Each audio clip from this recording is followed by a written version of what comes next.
Hello everybody. Recently my wife and I were going on a missionary trip and we didn't know what we were going to do to keep our garden watered.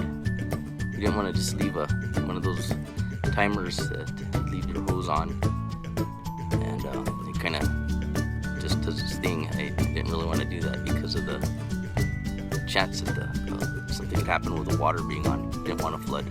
Anyways, in this video I'll show you what we did to overcome that, and it worked out pretty good. See ya.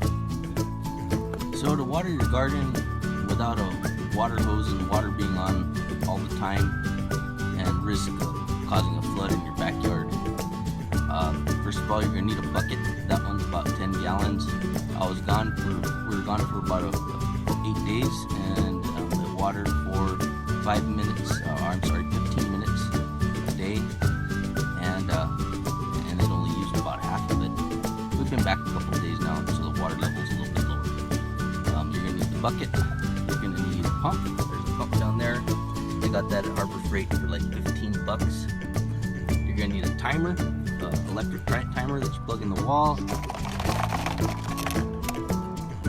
Here's the one I got. You can barely read it there.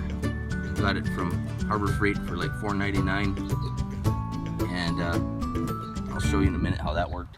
And then you're gonna need a little manifold for a drip sprinkler system.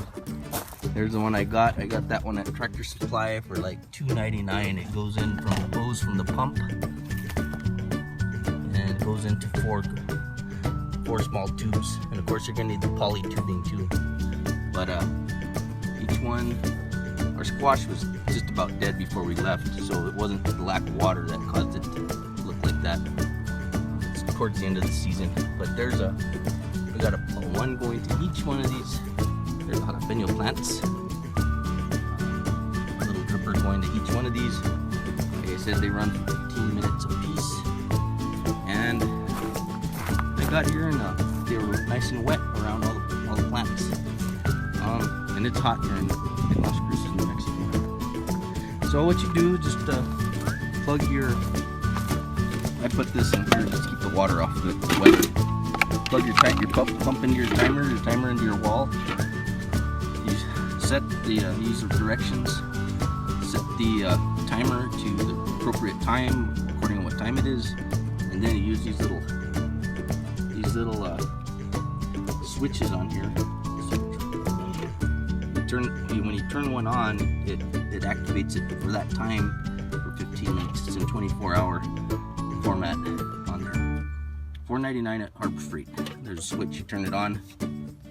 You plug. I guess you could plug up to 2 things into it. Anyways, just plug that in. Fill your bucket with water.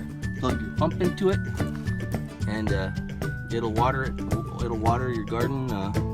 This is just a small garden, but of course if you had a bigger one you'd probably have to figure something else out, but this worked out good for a small garden. You could probably move this setup inside your house, move all your house plants around, and do the same thing that way inside, and you wouldn't have no risk of any sort of flooding. This thing worked exactly like it was supposed to. In fact, I'm probably going to start watering it like this from now on, because it's very consistent. So anyways, if you ever had to travel and you have live things that you want to keep alive, it gets over 100 with hardly any humidity here in Las Cruces and New Mexico. And this worked out really good for us. So enjoy. Hope it works for you.